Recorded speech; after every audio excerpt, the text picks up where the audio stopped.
السلام علیکم ناظرین، نامور مسلمان حکمرانوں کی سیریز کے ساتھ میں ہوں ڈاکٹر محمد عارف صدیقی۔ کیا آپ جانتے ہیں عظیم مغل بادشاہ جس کے جاہ و جلال سے ہندوؤں اور سکھوں دونوں کی جان جاتی تھی، جس نے ہندوستان میں اپنی فتوحات کے ایسے ایسے جھنڈے گاڑے کہ صدیوں بعد بھی اس کی شجاعت کی مثالیں دی جاتی ہیں؟ اس شہنشاہ کا نام محی الدین، لقب اورنگزیب اور خطاب عالمگیر تھا۔ یہ عظیم حکمران 3 نومبر 1618 کو مالوا میں پیدا ہوا۔ وہ مغلیہ سلطنت کا چھٹا بادشاہ تھا جس نے پورے 49 سال تک پورے ہندوستان پر حکومت کی۔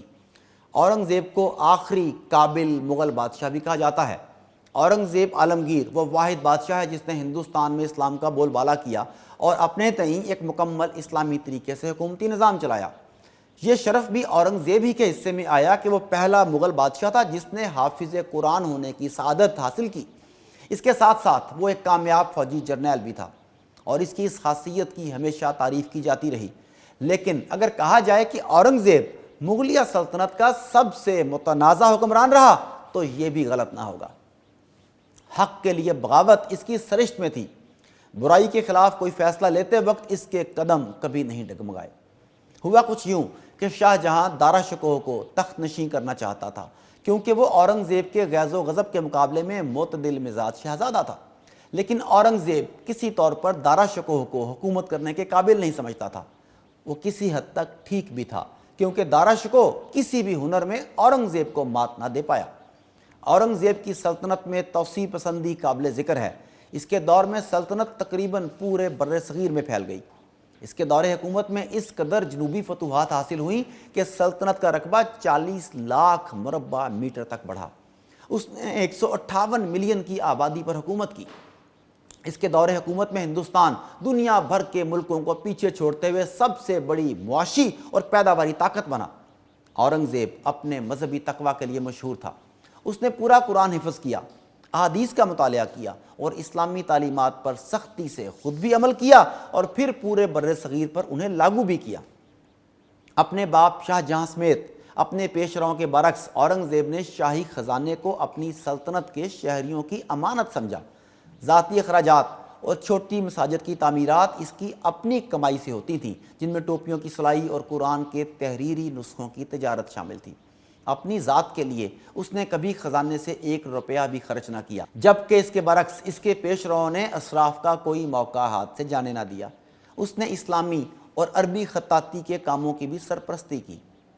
اورنگزیب کو بچپن سے ہی سید محمد، ملا صالح اور میر ہاشم جیسے اعلیٰ پائے کے اساتذہ کی شاگردی حاصل ہوئی۔ اس نے فارسی ادب میں کئی مضمون مرتب کیے اور نمایاں مقام حاصل کیا۔ شاہ جہاں کی طرح فنون سپہ سالاری، تیر اندازی اور گھڑ سواری میں اسے ملکہ حاصل تھا۔ نہایت کم عمری میں اسے دکن کی صوبے داری عنایت ہوئی اور اس نے بہت سی بغاوتوں اور شورشوں کا نام صفحہ ہستی سے مٹا دیا۔ بلخ کے ازبکوں کو اس نے ایسا سبق سکھایا کہ آج بھی یاد کیا جاتا ہے۔ دارا شکوہ اور اورنگزیب کے مابین تخت کے لیے ہمیشہ سے مقابلہ رہا۔ شاہ جہاں کی عدالت کے دوران عنان سلطنت دارا شکوہ کے ہاتھ آئی، جس سے ملک کا نظام درہم برہم ہوا۔ دشمنوں میں شاہ جہاں کی موت کے چرچے ہونے لگے۔ دوسری طرف دوسرے شہزادے شاہ شجاع نے بنگال پر قبضہ کرنے کی ٹھان لی اور پھر صرف اسی پر اکتفا نہیں کیا بلکہ آگرہ پر بھی فوج کشی کی کوشش کی، مگر ابھی بنارس تک ہی پہنچا تھا کہ دارا شکوہ سے آمنا سامنا ہوا اور شکست کھائی۔ دوسری طرف اورنگزیب نے مراد کے ساتھ مل کر دارا شکوہ کا سامنا کرنے کا فیصلہ کیا اور اجین کے مقام پر اسے بری طرح شکست دی۔ سامو گڑھ کے ایک قریبی علاقے میں ایک بار پھر دونوں کی جنگ ہوئی اور اس بار بھی اورنگزیب نے میدان مارا اور دارا شکوہ کو شکست ہوئی۔ تخت و تاج کی جنگ میں اورنگزیب کو فتح حاصل ہوئی جو حقیقتاً بادشاہ ہونے کی تمام صلاحیتوں سے لیس تھا اور ایک بادشاہ کے شایان شان حکمت عملی رکھتا تھا۔ اس کی تخت نشینی ابو المظفر محی الدین کے نام سے ہوئی۔ اس نے تمام حکومتی اور عوامی فالتو لوازمات کا قلع کما کیا۔ ہندوستان سے فرسودہ رسومات، روایات اور فحاشی جیسی غلاظت کا خاتمہ کیا۔ اسراف اور فضول خرچی کے بت کو توڑتے ہوئے نت نئے مقبروں اور عمارتوں کی تعمیر ممنوع قرار دی۔ قوالوں، نجومیوں اور شاعروں کو ان کے منصب سے ہٹا دیا۔ ہر قسم کی منشیات مثلا شراب، بھنگ وغیرہ کی خرید و فروخت اور استعمال پر پابندی لگائی۔ بادشاہ کے سامنے جھکنا، سجدہ کرنا یا غیر اسلامی طریقے سے سلامی پیش کرنے اور درشن جھروکا کے نظام کو سخت ناپسند کیا اور ہمیشہ کے لیے ختم کر دیا۔ سکوں پر کلمہ نقش کرنا ممنوع کیا اور عام ضرورت کی اشیاء پر سے ٹیکس ہٹایا۔ نیز اس نے عملی طور پر اسلام کو اپنی پوری سلطنت میں رائج کیا۔ 1665 سے اس کی فتوحات کا عظیم دور شروع ہوتا ہے۔ اس نے سلطنت مخالف ہندوؤں اور سکھوں کو ناکوں چنے چبوا دیے، آسام، بہار، چٹاکانگ پر فتح حاصل کی اور مغلیہ سلطنت کا جھنڈا گاڑا۔ 1666 میں سرحد کے شاعر خوشحال خان خٹک نے بغاوت کر دی اور ساتھ ہی متھرا اور علی گڑھ کے علاقوں میں جاٹوں نے شورش برپا کر دی۔ اورنگزیب نے دونوں اطراف کو خوب سبق سکھایا اور ان کو بری طرح شکست دی۔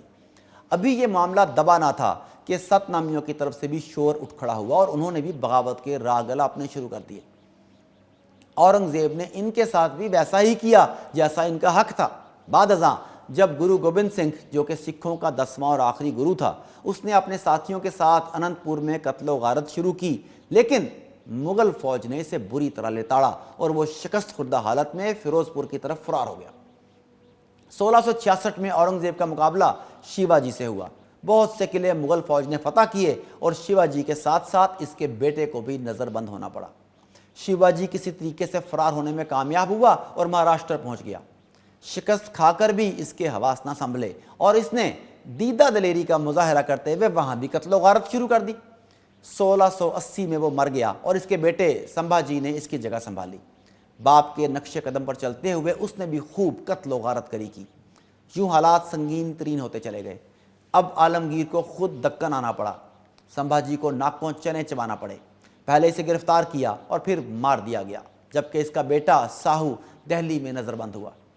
حالات کو عقابی نظر سے دیکھنے کے بعد عالمگیر نے جانچا کہ بیجاپور اور گولکنڈہ کی ریاستیں مرہٹوں کی مدد کرتی ہیں۔ اس نے 1686 سے 87 تک ان دونوں ریاستوں کا خاتمہ کر دیا۔ یوں بہت سے مسائل ختم ہو گئے۔ اس کے بعد مرہٹوں کو زیر کرتے ہوئے اس نے ہندوستان کے انتہائی جنوبی حصے بھی فتح کر لیے۔ مغلیہ سلطنت پورے ہندوستان میں پھیل گئی۔ عالمگیر احمد نگر میں بیمار ہوا اور 3 مارچ 1707 کو 90 برس کی عمر میں انتقال کر گیا۔ وصیت کے مطابق اسے خلد آباد میں دفن کیا گیا۔ وفات کے وقت اس کی ذاتی ملکیت 300 روپے تھی، جو بعد میں اس کی ہدایت کے مطابق خیرات کر دیے گئے۔ اس نے اپنی موت سے قبل اپنی آخری رسومات پر اسراف نہ کرنے بلکہ اسے سادہ رکھنے کی درخواست کی۔ اس کی معمولی قبر اس کی اسلامی عقائد سے گہری عقیدت کا مظہر ہے۔ اس نے حکومتی پیسے سے اپنے لیے ایک باغ بھی تعمیر نہیں کروایا، جبکہ اس سے پہلے کہ مغل حکمران نے اپنی آرام و آسائش کے لیے بہت عمارات تعمیر کروائی تھیں، جبکہ عالمگیر نے اپنے مرنے سے پہلے یہ وصیت کی کہ اس کی تدفین بھی اس کے ذاتی پیسے سے کی جائے جو اس نے کمائے تھے۔ عالمگیر کو درویش تختہ نشین بھی کہا جاتا ہے۔ بلا شبہ اس نے اپنے دور میں ایک منصفانہ رواج قائم کیا۔ وہ ایک سلجھا ہوا ادیب تھا۔ اس کے خطوط رکعات عالمگیر کے نام سے مرتب ہوئے۔ اس نے اپنے دور میں نظام حکومت چلانے کے لیے فتاویٰ بھی تصنیف کروائے، جسے تاریخ میں فتاوائے عالمگیر کہا جاتا ہے۔ اورنگزیب کے بیٹے بہادر شاہ اول نے اس کے بعد سلطنت سنبھالی۔ یہ عظیم سلطنت بہادر شاہ کی کمزور فوج اور اس کی قائدانہ خامیوں کی وجہ سے زوال پذیر ہوئی۔ وہ اس قابل نہ تھا کہ اتنی وسیع سلطنت کو سنبھال سکتا۔ بلا شبہ ایسے شہنشاہ بہت کم پیدا ہوتے ہیں جن کی موت ایک عالمگیر نقصان ہو۔